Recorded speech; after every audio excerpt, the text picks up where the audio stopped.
नमस्कार।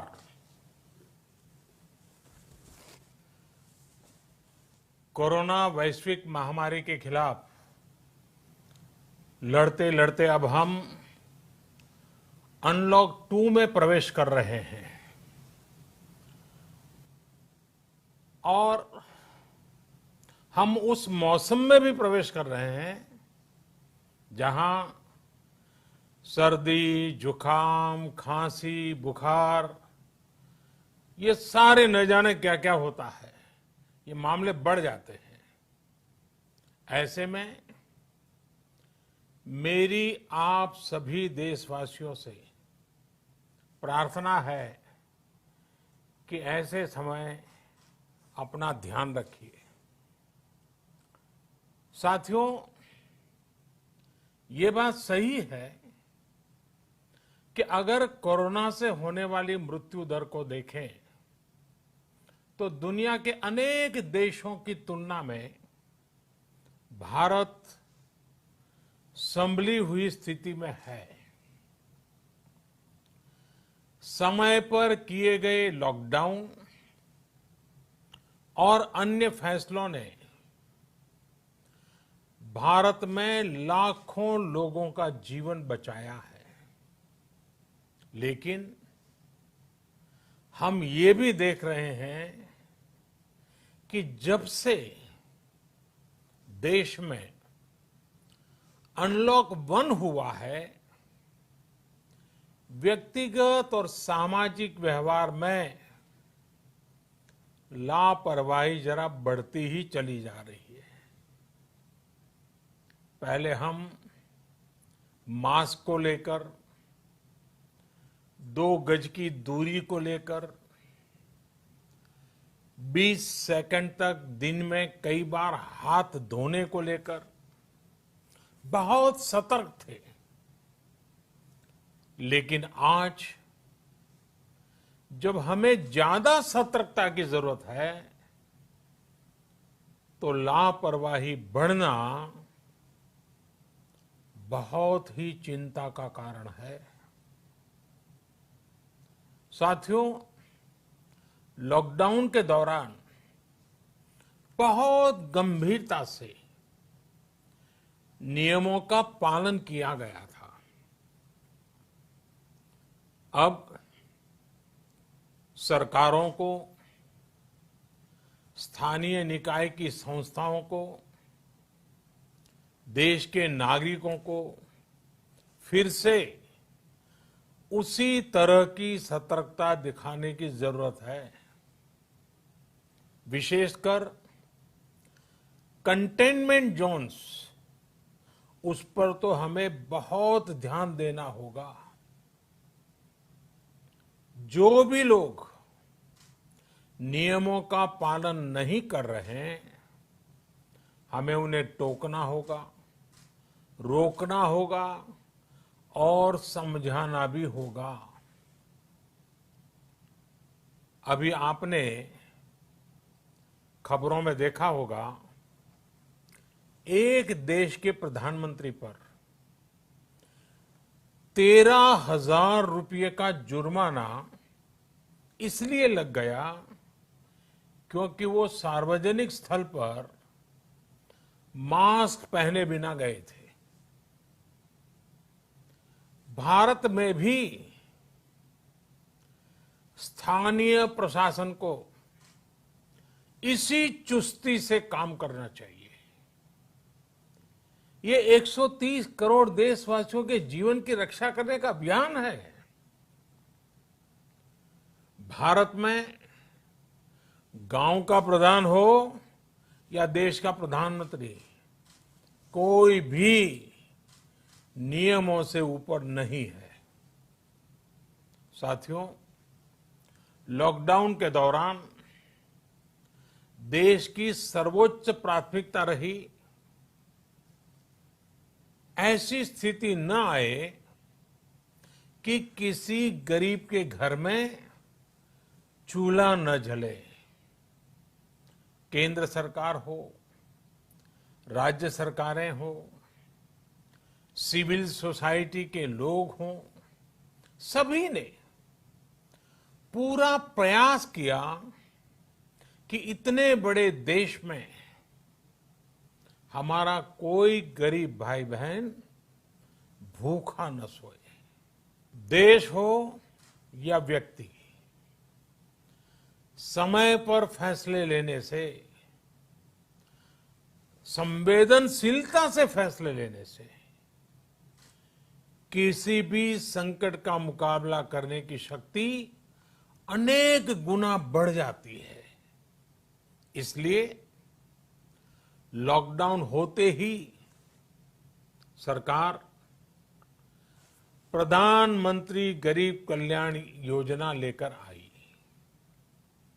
इस योजना के तहत गरीबों के लिए 2.25 लाख करोड़ रुपए का पैकेज दिया गया। साथियों, बीते 3 महीनों में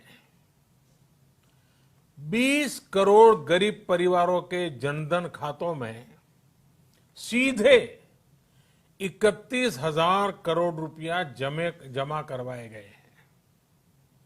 इस दौरान 9 करोड़ से अधिक किसानों के बैंक खातों में 18,000 करोड़ रुपए जमा हुए हैं।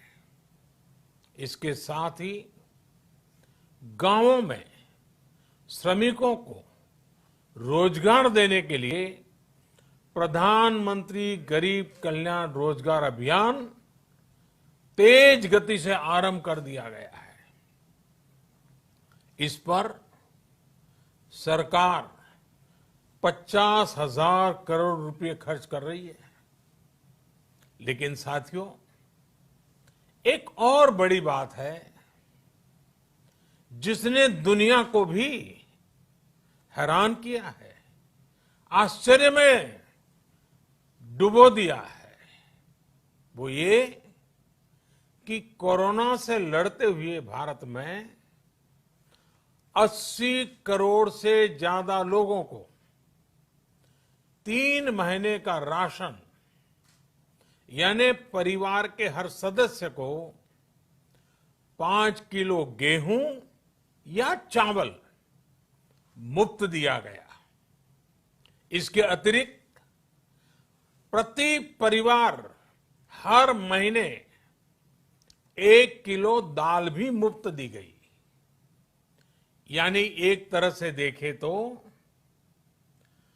अमेरिका की कुल जनसंख्या से 2.5 गुना अधिक लोगों को, ब्रिटेन की जनसंख्या से 12 गुना अधिक लोगों को और यूरोपियन यूनियन की आबादी से लगभग 2 गुने से ज्यादा लोगों को हमारी सरकार ने मुफ्त अनाज दिया है। साथियों, आज मैं इसी से जुड़ी एक महत्वपूर्ण घोषणा करने जा रहा हूं। साथियों, हमारे यहां वर्षा ऋतु के दौरान और उसके बाद मुख्य तौर पर कृषि क्षेत्र में, एग्रीकल्चर सेक्टर में ही ज्यादा काम होता है। अन्य दूसरे सेक्टरों में थोड़ी सुस्ती रहती है। जुलाई से धीरे धीरे त्योहारों का भी माहौल बनने लगता है।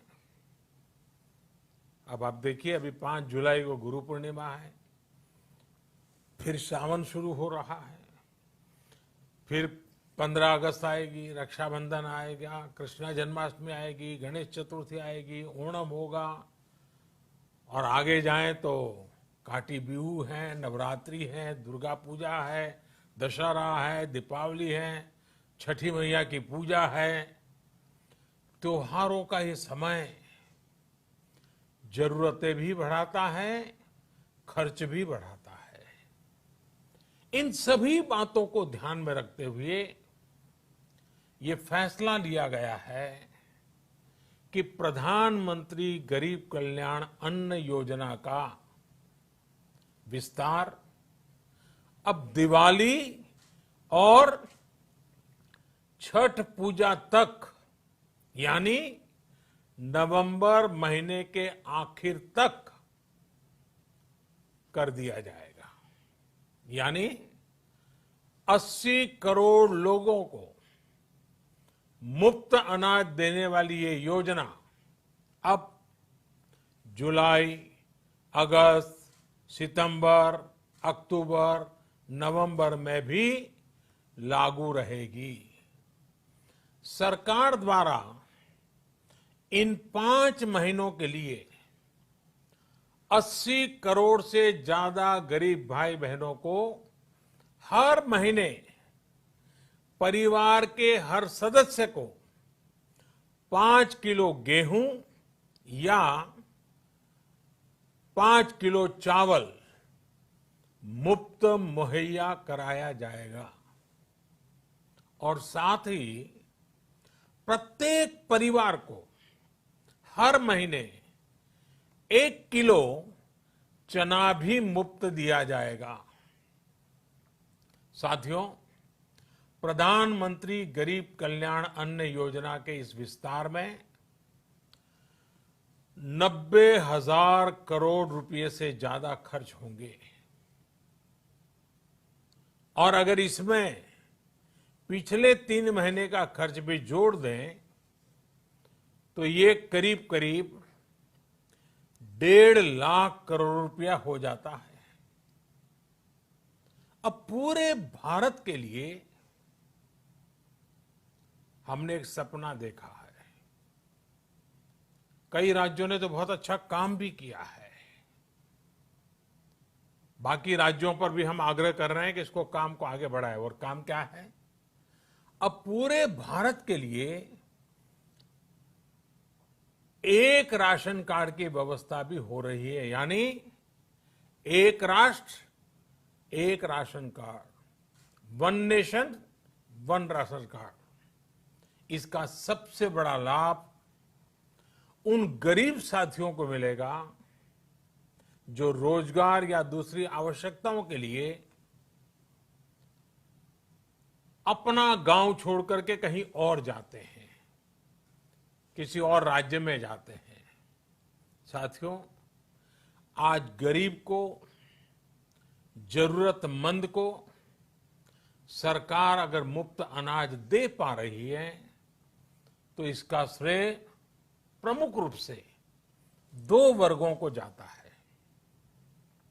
पहला, हमारे देश के मेहनती किसान, हमारे अन्नदाता। और दूसरा, हमारे देश के ईमानदार टैक्स पेयर। आपका परिश्रम, आपका समर्पण ही जिसकी वजह से देश ये मदद कर पा रहा है। आपने देश का अन्न भंडार भरा है, इसलिए आज गरीब का, श्रमिक का चूल्हा जल रहा है। आपने ईमानदारी से टैक्स भरा है, अपना दायित्व निभाया है, इसलिए आज देश का गरीब इतने बड़े संकट से मुकाबला कर पा रहा है। मैं आज हर गरीब के साथ ही देश के हर किसान, हर टैक्स पेयर का हृदय से बहुत बहुत अभिनंदन करता हूं, उन्हें नमन करता हूं। साथियों, आने वाले समय में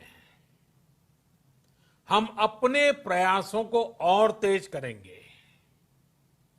हम गरीब, पीड़ित, शोषित, वंचित हर किसी को सशक्त करने के लिए निरंतर काम करेंगे। हम सारी एहतियात बरतते हुए इकोनॉमिक एक्टिविटीज को और आगे बढ़ाएंगे। हम आत्मनिर्भर भारत के लिए दिन रात एक करेंगे। हम सब लोकल के लिए वोकल होंगे। इसी संकल्प के साथ हम 130 करोड़ देशवासियों को मिलजुल करके संकल्प के साथ काम भी करना है, आगे भी बढ़ना है। फिर से एक बार मैं आप सबसे प्रार्थना करता हूं, आपके लिए भी प्रार्थना करता हूं, आपसे आग्रह भी करता हूं, आप सभी स्वस्थ रहिए, 2 गज की दूरी का पालन करते रहिए, गमछा, फेस कवर, मास्क ये हमेशा उपयोग कीजिए, कोई लापरवाही मत बरतिए। इसी आग्रह, इसी कामना के साथ मैं आप सभी को बहुत बहुत शुभकामनाएं देता हूं। धन्यवाद।